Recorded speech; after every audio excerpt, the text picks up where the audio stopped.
quizzes. Let's go ahead and now talk about quizzes.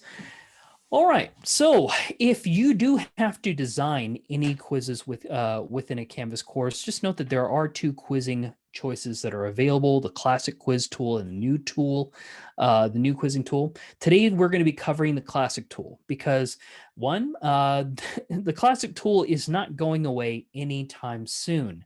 There is a new quizzing tool, but it's just not ready to step into its, big brother's shoes at this time.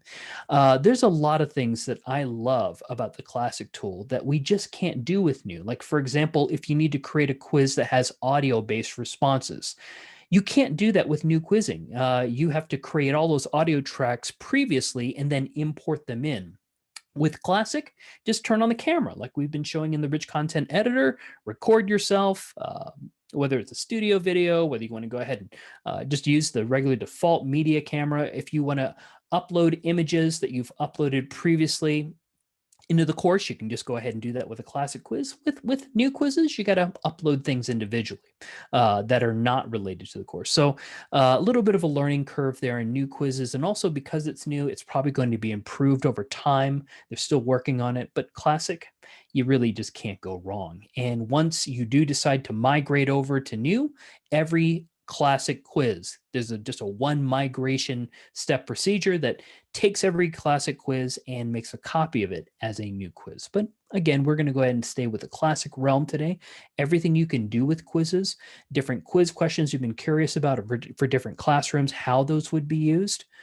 One thing to note about convenience, I'm going to go ahead and head back over here into my demo course today and go to quizzes. There isn't the ability of a classic quiz. Like, for example, you can see I have a quiz title here, concept. There isn't the ability to duplicate quizzes in this space. Like, for example, I've shown you where you can go to assignments, pages, and discussions and just hit a duplication button. All right. We don't have that within classic quizzes. The new quiz platform has a duplication feature, but now you're using new quizzes.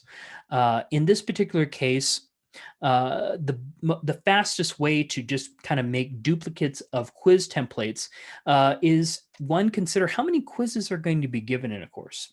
10, would 10 templates be all right in this particular space? If you have, for example, a quiz, if you just build this out, like if I were this person, just, come over here, copy this entire thing, come back over here to quizzes, hit the new quiz button, classic, and just paste that in right here. The idea is just create a quick template, right? I would just repeat this process a couple of times. And that means every course that I hand out, it has at least maybe 5 or 10 of these that the teacher can go ahead and change on their own. But just note that that would be a process. You would need to go ahead and just, create these again and again and again. But that being said, now we know the process. One of you or some of you can maybe build a module that has 10 quiz copies in it, clones of this, right? And put that into the Commons, a module of 10 quiz copies, and then you just import that module into a course and it will put all 10 copies of those quizzes in here that, of course, plug and play. Teachers can go ahead and change the title, add their own questions as needed.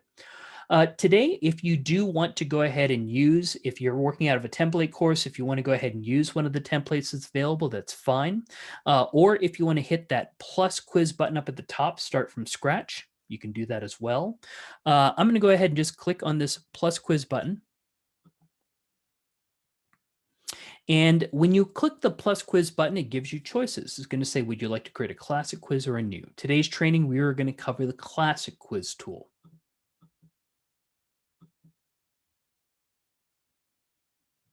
In this particular space, you would treat it exactly like we treated that assignment with a templated format, title here. Of course, you want to go ahead and change the word, take out unnamed quiz. So title here. And then in your instructions, you would go ahead and build it as you normally would, maybe with wayfinding icons, insert your instructions here. You don't have to do anything like this is a 10-minute quiz, things like that. All right. All you have to do is like maybe the teacher just puts in something like this quiz covers chapter 4 concepts.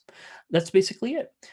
You don't have to put anything like, hey, this is 10 minutes, this is 25 minutes. I usually let time limits be something that a teacher decides, right, on their own. They'll moderate their quizzes. They'll give certain students more time than others. Our job is, again, to provide structure and to also know what are the quiz question types that could be potentially built in a particular course. So I'm not going to go too crazy on my instructions in this particular space. I feel like the quizzing tool is pretty intuitive for students when they come into space as a start quiz button and they go, right? So I'm going to just insert a quick image from the course as a wayfinder. And I'll try not to be too picky. And I'm just going to put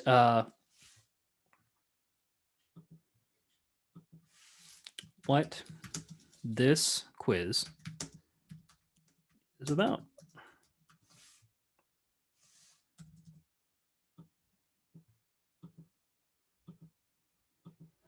That's about it. I'll let the teacher decide what they're going to say. But again, you don't have to put anything like, 10 minutes, 15 minutes. That's going to be something that's going to be visually available for the student already when they look at the quiz. So let's take a look at a couple of settings when it comes to quiz building. You have 4 different types of quizzes that can be built. It always starts with the default of a graded quiz. If I want to switch it to a practice quiz, that's fine. You can put a couple of practice quiz templates in the course for the teacher to use. This is just something that won't sync to a student information system, but the student still can take the full quiz and gets feedback on their responses. You can also do things like surveys, graded surveys. The difference between a graded survey and a graded quiz is that graded quizzes grade based on point value per question. 10 questions, 1 point apiece. It's a 10-point quiz. Surveys that are graded, well, it's going to be a point value just to take the survey. All right. Again, I usually don't set points as a curriculum designer. I just give teachers the options of what questions they'll build. They'll decide what points their surveys are and what point value their questions are. And of course, ungraded surveys as well. So if you want to, you can go ahead and have an example of a practice quiz, maybe 2 of them, maybe 5 examples of a graded quiz, and maybe 1 graded survey example that they can go ahead and change on their own. Up to you. All right. Remember, you build it once, put it into the modules as a resource, and then now anyone can go ahead and import that content into their course. I'm going to stick with graded quizzes for now. It says assignment group here. Assignment group means those categories that we talked about earlier that have to match Infinite Campus. Is this a template? Maybe I'll put that into the template folder, right? Let's talk about this. Sync to Infinite Campus, remember this concept. If you don't want to put a due date at the bottom, go ahead and uncheck that. But remember, teachers will need to turn that on if you're building this course for them. So maybe put a due date at the bottom that starts at the beginning of the year, and they're instructed to change the due dates. I'll leave that up to your internal process and conversation. But that's what I'd probably put here. Change due dates as needed.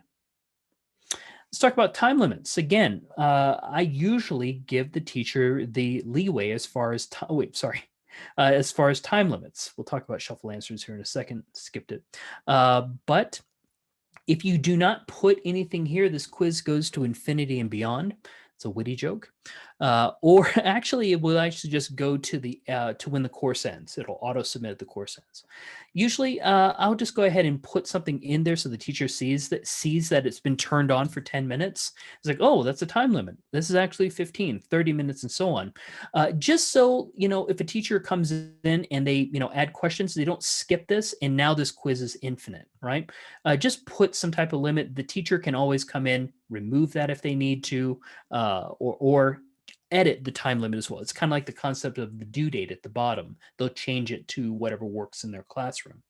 I usually leave this turned off, allow multiple attempts, leaving it at the single attempt level and letting teachers decide whether this is going to be a 1 attempt, 3 attempts, 4 attempts, and also letting them control the moderation features of giving individual students certain different times and different attempt levels.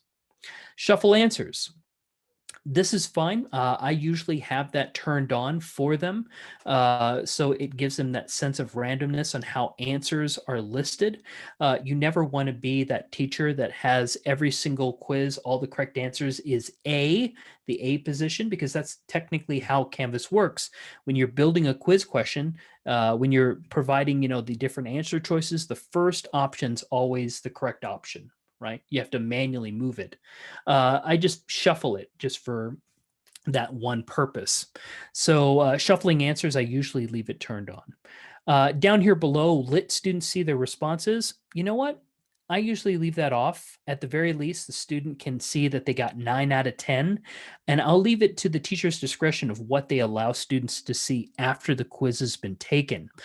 We do give options like let students see their responses, incorrect will be marked, correct will be marked, but they just don't see what the correct answer is for incorrect responses.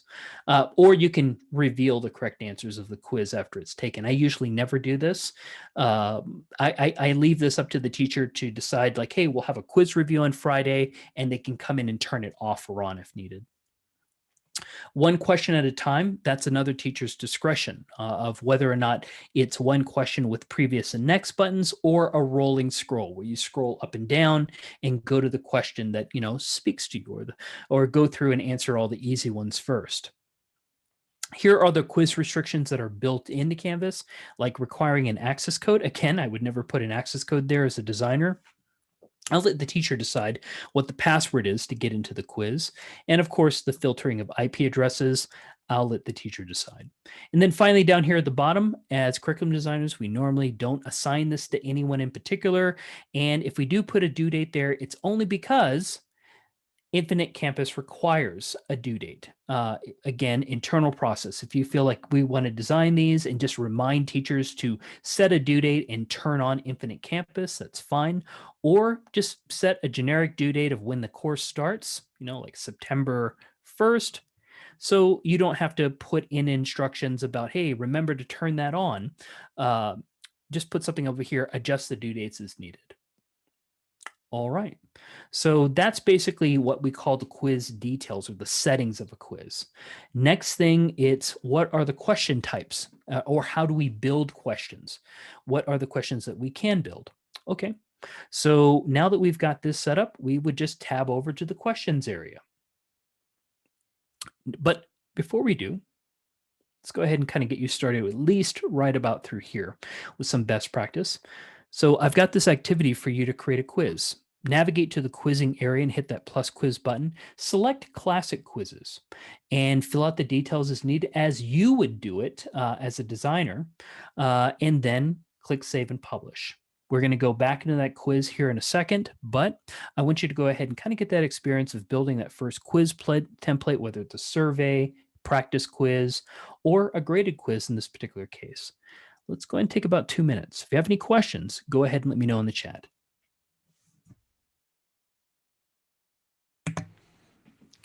All right. So if you've saved and published your quiz, it looks a little bit like this now. And again, you would add, if anything, in your template here as far as what you would need the teacher to go ahead and add to, how they're going to use the template. Not a lot of things that we're going to be using here as far as moderating, but we can let, if we do assist teachers when it comes to moderating this for students, meaning giving students on an individual basis more time or other attempts, one thing to let them know is that the quiz has to be published. All right. The quiz has to be published in order to access the moderation features. And once you're in moderation, that's where you give students more time, more attempts. But again, I leave that up to the teacher to decide.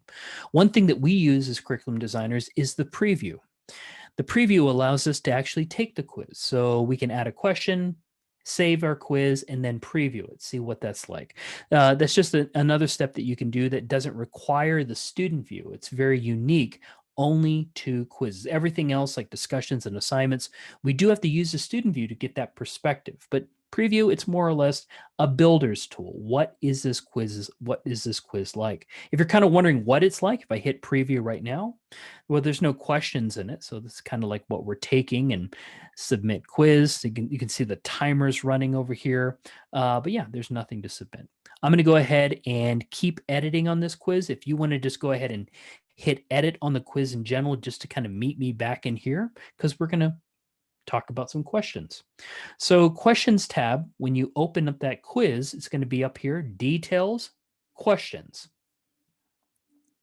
And it has the options of the new question group, or find questions. Now, it's important to note that these two types right here are all about question banks.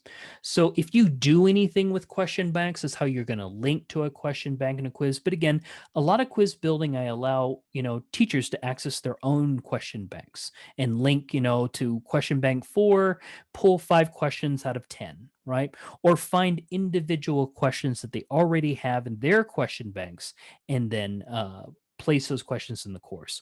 Our jobs as curriculum designers is just show them some of the different types, or know what types of questions can be built. So if a teacher, asks, I need some matching questions built, or how do I do that? Or I need an example of a multiple choice question with audio response answers, or visuals. How do I do that? Well, let me go ahead and show you a couple of common questions that get asked about and how you would build them, and also sharing best practice of building quiz questions along the way. So here you are, you've been asked to build a multiple choice question that have pictures as answer choices. All right. So I'm going to go ahead and start right here. New question. New question. The first thing that you should always do is title your questions, because every question you build manually like this gets stored into the course question banks. So if you think about it, it's the concept of creating a template of a question that a teacher can always just use and change to be whatever it needs to be. When you hit find question, they can find your question template of a multiple choice, an essay, true, false. They can bring it in and they can change it to whatever they want now. And it doesn't affect the copy in the question bank. We'll try to show that here in a second. So if this is going to be a copy of a multiple choice question, I would go ahead and just do temp MC. All right, temp multiple choice.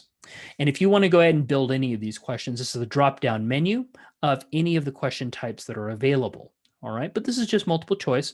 So temp multiple choice question. So your instructions would go here. Let me see what I have over here. What would I do here? Okay, I'm just thinking like the Hawaiian State. I'm just thinking like the Hawaiian State fish, geology, equations. I'm going to go ahead and choose, what is the Hawaiian State fish?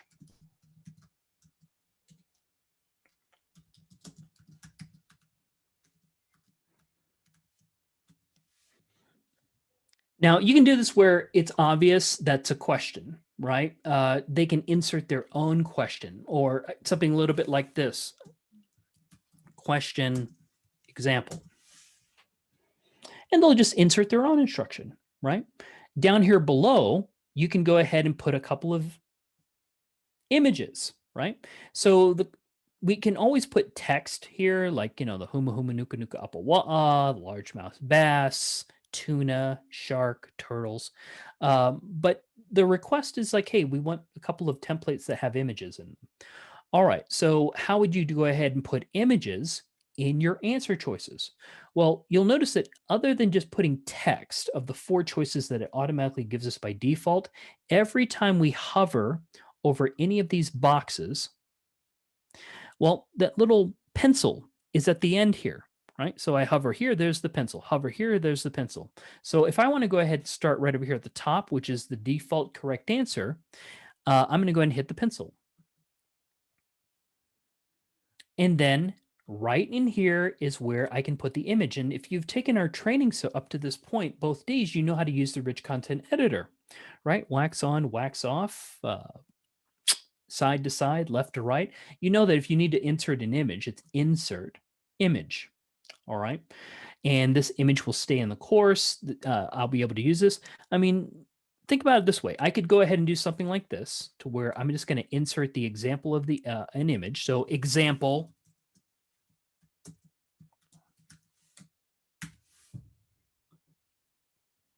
and upload. And I'm just going to click right here.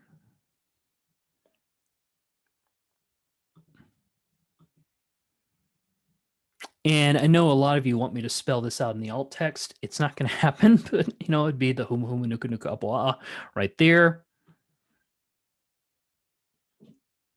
All right, and you can kind of play with that image, you know, it doesn't need to be that size, and then hit done. So example image, because that's what they're wanting. Example question, example answer. And then give a couple of wrong responses. Again, each one of these have a little pencil. Come over here, example image. And insert image.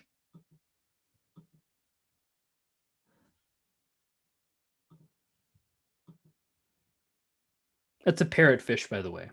Put in your parrotfish alt text. There we go. So then you've got, you know, 2 image examples, right? What if this was a request for audio responses, meaning the student listens to something or watches something instead? Well, I'll just go ahead and do a quick example of that right here with this one. Example, audio.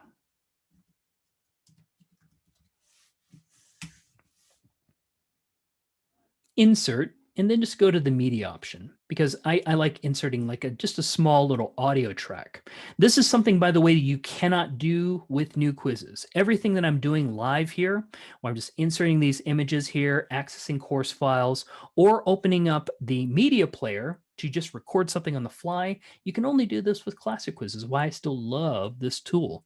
Will that be an option eventually in new quizzes? I hope it is.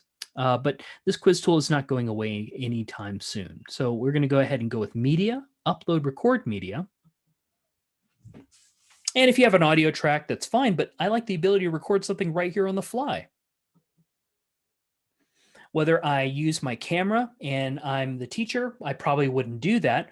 Or unless I wanted to give an example of it, I can come over here to the webcam, which is about right here, and go to no video, and now just record an audio track.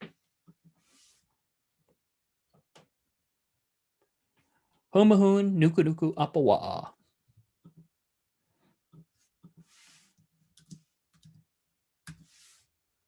Little fish recording right there. That is invaluable, being able to do that. If I was able to, if this was a Spanish course, I don't know how I would say that in Spanish, but I could put that as a Spanish phrase, and then the students can just listen to each track and choose the correct answer. And since I've made in this template to shuffle answers, the correct answer isn't always going to be the top choice, right? So that's just a couple of different options. One thing as a designer that you want to be aware of, do you see how it gives us this 4th choice here? If we're not going to use all 4, we're just going to use 3 as an example. We want to get rid of this 4th area, where it kind of puts a really odd gap in the quiz. So just any question choices you're not going to use, just, you know, hover and just hit that trash can. All right. One more thing that you have to remember, absolutely remember this. So I've put a little bit of effort into building this question. It'd be a shame if something were to happen to it, right? Well, that happens a lot because when we're done building a question, we're kind of trained to look for a save button, right? And there's a save button right there. And if you were to hit that, if I were to hit that, I'd lose everything with that question. Every time you build a question, you have to hit update question. Every time you open up a quiz, you need to change something about a question. Make your changes. Don't hit save yet. Update question. So update question. And that is now saved in the question banks, something that I can find and use and put back into this course, change whatever I want about that question. I just put it as like a template of an example, right? So just to kind of show you this, let me go ahead and just save what I have here. So say a teacher does want to go ahead and use use your template. And they've been told there's a couple of examples of questions like multiple choice with audio responses with examples, image examples. Well, if I'm a teacher and I'm using this template, I would just go ahead and, go in the edit area, hit questions. There might be an example here, but I was told there was more. So they would find a question. And remember, every question you build stores within the course question banks. So I would come into whatever question bank that you decide to title it with. I think this one is it. I'm just going to go ahead and choose this one, unfiled. Let's see here. Okay, yeah. This is a multiple choice. This is an example of multiple choice. Select and add it. Oh, cool. Look at that. I got another one.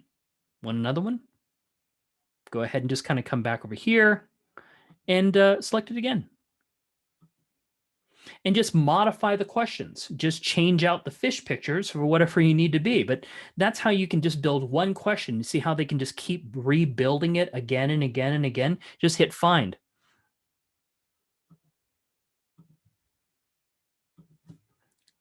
So that's something you can do, right? Just build one question, make sure that it looks, the visuals on that are exactly what you have. Oop, you know what? I chose the wrong question. Great job. But yeah, I can just go ahead and kind of choose that again and again. Let me go ahead and just see if I can find the right question now. Is that one right there my sample of a multiple choice? Select. And let me just take a look at this other one. I'm kind of curious about these two courses here. Oh, that's it right here. Hello. Okay, but I've got a lot of question banks. So yeah, that's how you can go ahead and just kind of keep adding questions that you've built back into this course. All right. Well, anyways, that's one type of question that gets asked about a lot. Multiple choice with images, multiple choice with audio for foreign language courses or music courses, scenarios questions that you go ahead and record yourself posing a question to the student with the media with some media that they play, and they choose the correct scenario, or they choose the correct animation. That's how you would basically build those question types. I'm going to go ahead and come back over here because I think this quiz is super busy now, and open up something else. Just to show you again, coming over here to edit for any of the other question types. We're going to build more question types, but let's go ahead and get you on the same page with building one question and building it from the sense of one, do you build this question? Are you building the math quizzes? Okay, well, that sounds like fun. Or are you building the template that they will build questions off of? Just kind of giving them the visual representation of what it would look like. They're going to insert their instructions here. They're going to replace your image with their images and so on. All right, just to show them what the potential of these questions can be important. So let's go ahead and try that. In that questions tab, the new questions tab, I'd like you to go ahead and create a multiple choice question or any question that you have some experience with. But multiple choice is basically what was served up today. Go ahead and make sure that your question title is specific. Like instead of everything titled question, it's titled, MC, MC template or template MC, right? Template MC with video, template MC with images, things like that. Go ahead and update your choices. And then remember, update your question before you hit save. I'm going to give you about 3 minutes here so you can get creative. And if you have any questions, go ahead and throw them in the chat. All right, everybody, how are we doing? let me show you how to build one more question type that gets requested a lot, matching style questions. And I can almost guarantee that your teachers are going to want to do matching style questions in Classic before they ever do it in new quizzes. One of the reasons why is that Classic quizzes, think about a matching question that has 10 matchups in it, right? Well, it's like a 10-point question at that point. If the student misses a couple of them, that's fine. They're only partially penalized. They get credit for all of the matching that they get correct. Well, guess what happens in the new quizzing tool? Same question, 10 matchups. They miss a single match on the 10, they lose the entire question. The entire question is now 0. That is one of the huge reasons why a lot of teachers just aren't um, running into the new quizzing room, all right? Because a lot of matching style questions we want to penalize, but not penalize by, counting the entire question incorrect. So I'm going to show you how to build a pretty cool matching style question using Google Drawing. I'm just kind of having you think out of the box a little bit, like how we built our assignments, thinking out of the box with those instructions. What can you do with a matching style question with Classic quizzes? So I'm going to come back over here into my quiz, and I'm going to go ahead and just, again, give this a title. This one's going to be match example. And then switch this over to matching.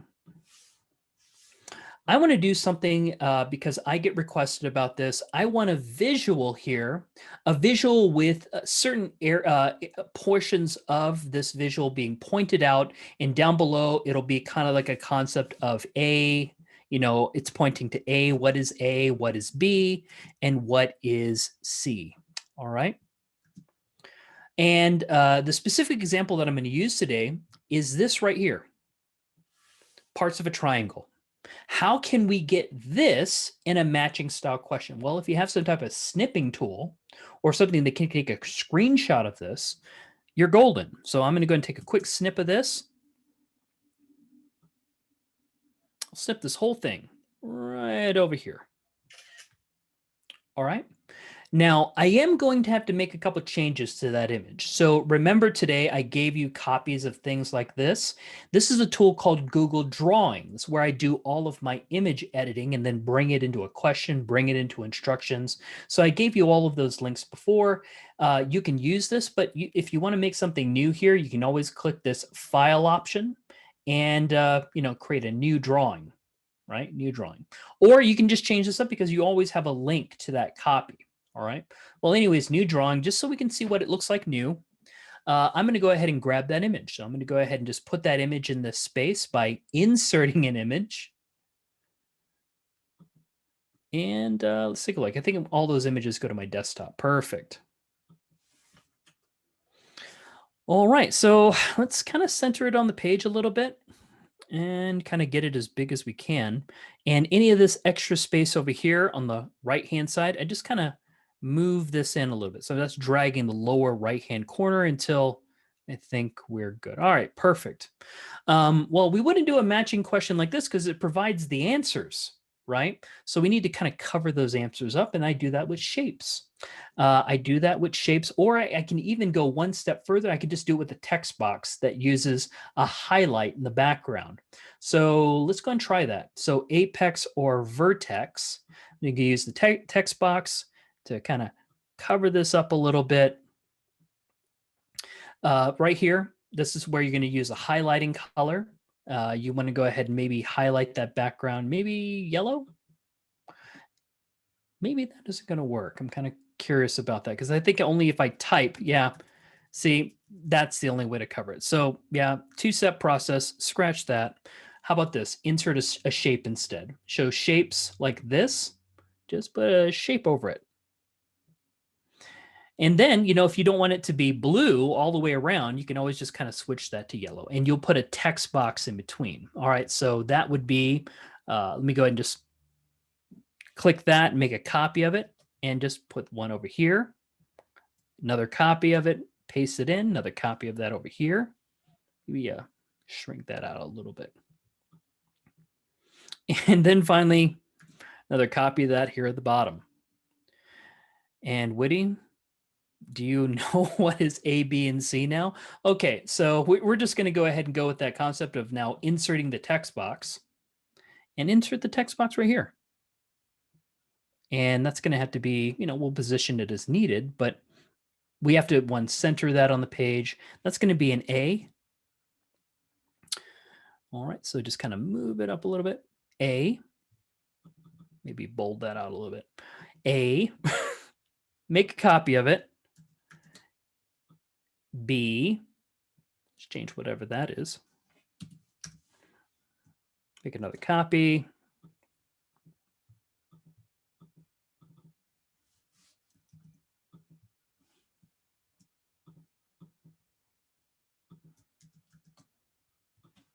This will be C.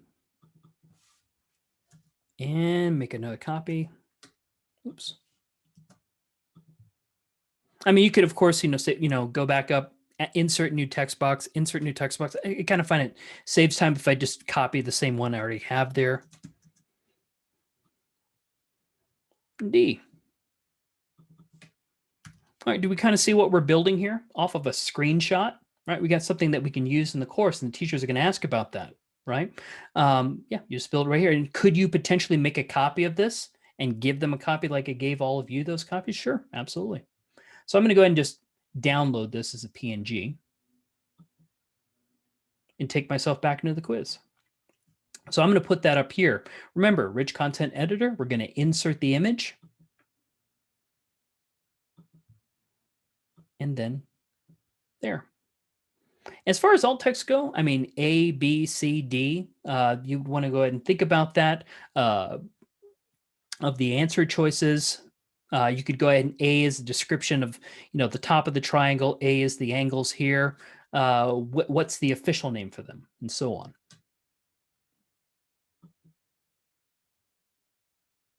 Bam. I'm just going to go ahead and kind of shorten it a little bit so we can see it. I probably have it pretty large there for the actual quiz question itself, but just so we can see what it looks like. Okay, for that A, and yes, I am totally cheating. It's going to be the apex / vertex.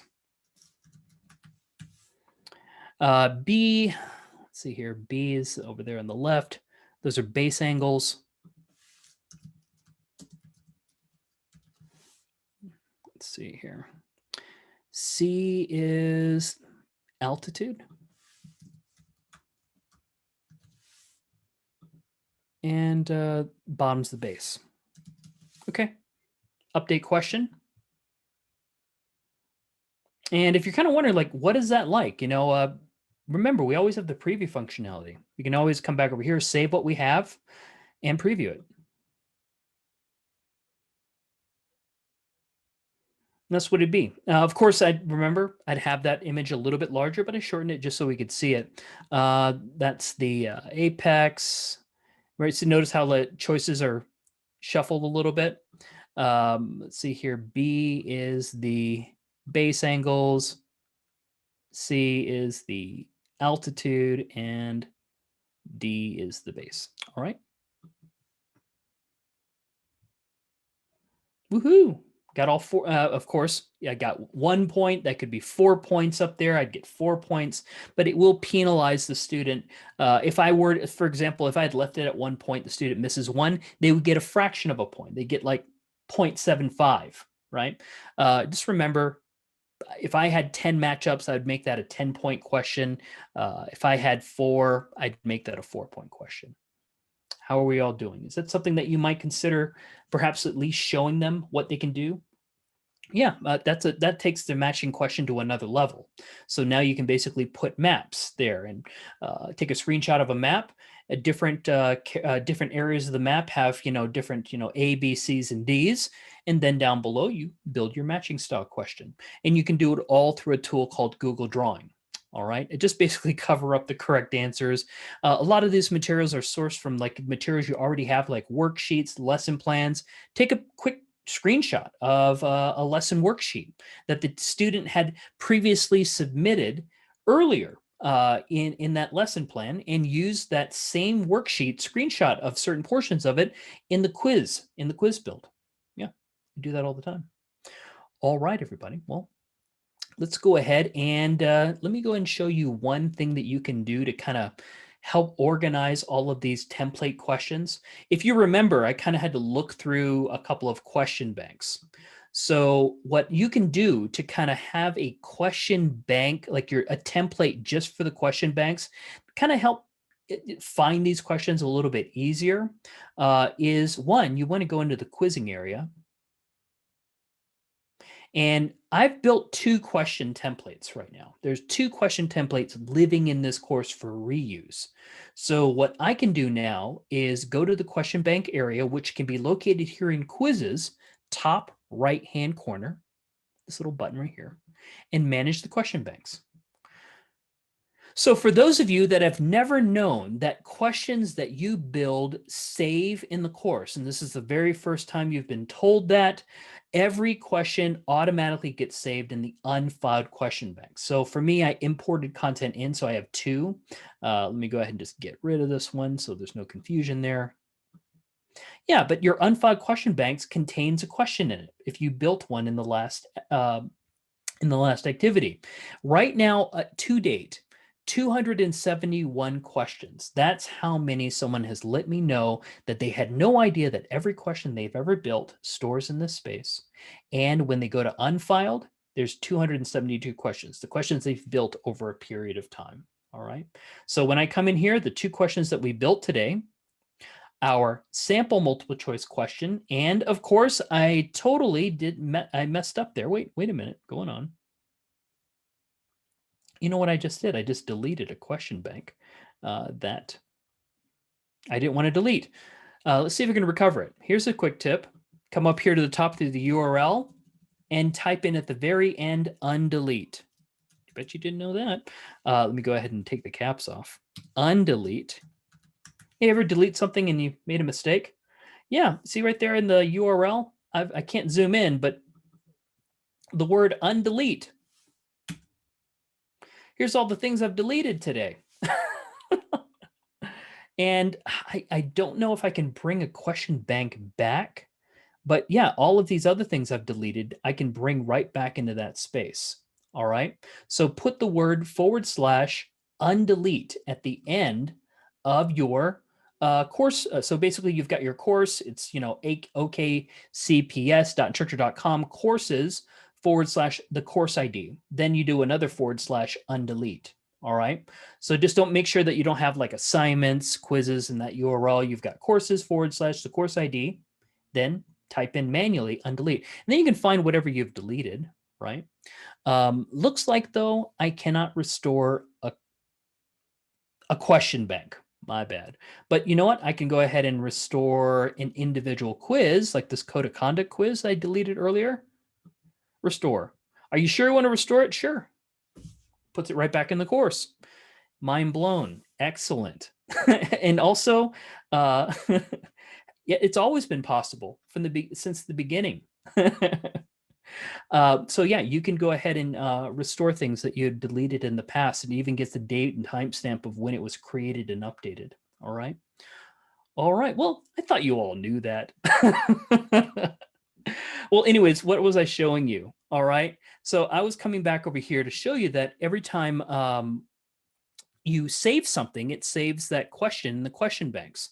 So what I do, and it saves it in the unfiled questions. So I would build a question bank in here by just, in the question bank space, add question bank at the top, and I would do question examples. I mean, nothing that would be pulled, but at least I could put all my templates in a single location. Let me just hit enter. And what do I have in unfiled? This is a multiple choice question. Let me just go ahead and kind of open it up a little bit. Questions A, questions B. It looks like it didn't save my question. Interesting, because I didn't build these. But once you build your questions, you can go ahead and move multiple questions. Take these questions out of unfiled and put them into the question examples bank.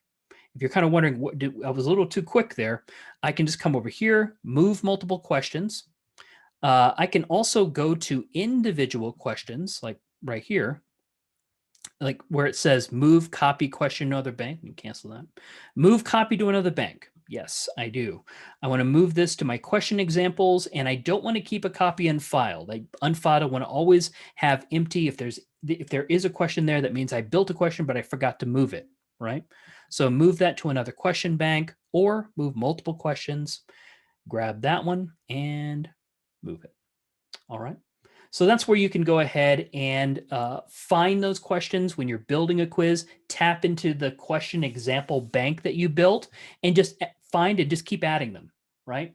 If a teacher's like saying, hey, I need a multiple choice question with true false. Hey, the template that I gave you has a multiple choice with images in it. Find it and bring it into the quiz and just change the images, right? Change my question from fish to geometry, things like that. Wow, really glad I was able to show you something that you didn't know about. That's kind of makes me happy. What also makes me happy is that you kind of stuck it out for 2 days of training. So congratulations and thank you. Curriculum design team, and also thank you to Neil for helping me set up this amazing training for all of you. I also want you to leave with another badge. So if you've attended yesterday and today's training, it's badge time. And we did offer a badge yesterday, but this badge is a little different. This was called the deep dive badge. I mean, technically, this is 2 days of training, 6 hours. So you're going to get the deep dive badge. I'm going to put that information here in the chat as well. I'll stick around if there are any further questions, but other than that, thank you so much. Great job, Woody. Thank you. Thanks, everybody. Woody, I do have a quick question while Yes. people are doing this. We are working on our summer learning content and working with our translation department, and in particular studio videos. And we know that we can download them, to YouTube and then download them into Studio from YouTube and utilize their closed captioning tool. Mm-hmm. But if a teacher was to record instructions via the webcam in Studio, they would have to manually add the closed captions in another language. Is that correct? That's what I understand. They would have to manually add it, but let me go ahead and show you the process, because the way that you're describing it, where you put it in YouTube and then you take it from YouTube and put it back into the course. There might be an easier way, and I can show you that. Maybe you're already aware of this. So say, for example, I'm in Studio, right? We already know that when it comes to adding just YouTube videos, we have to upload the script, right? Whereas videos like this that we create on our own, not YouTube videos like this, that there's already a built-in closed captioning tool that will close caption everything for you. So this is a video that I created today, right? It's got my own voice in it. If I go over here to captions, it's going to ask you what language is being spoken. So I just go ahead and come over here. It's English, and then request. And what's happening now, it's going to build a closed captioning script for the language that's being created. So if you speak Spanish and you create a studio video, you can go ahead and just say, hey, the language that's being spoken right now, Spanish, it will build the entire closed captioning script in that language for you. The only difference is that on YouTube content or links from YouTube, we have to upload our own scripts. But let me go ahead and show you one more thing. All right. By the way, do you have any questions about this right here? How it's building the closed captioning script? No, I get that now. It's built on the actual creators, and not like if they add a studio video from someone else's, like if someone else created the studio video and they've shared it in the course, we can't then generate captions. It has to be the original creator. Is that correct? That is correct. Okay. It has to be That the makes original sense. creator. Okay, gotcha. One thing I will say about YouTube videos is that it's a hassle when it comes to building those scripts. It's nice to be able to let Studio build the script for us if it can hear it, right? Well, here's the thing.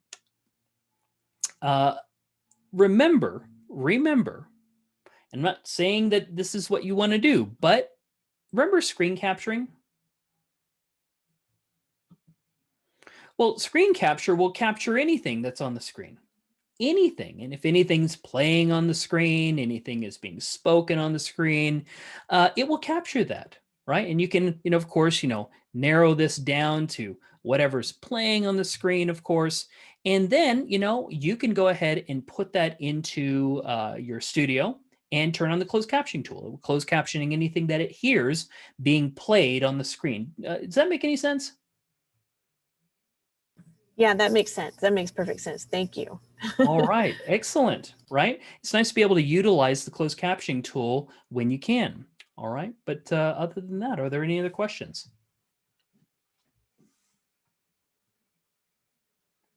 All right, everybody.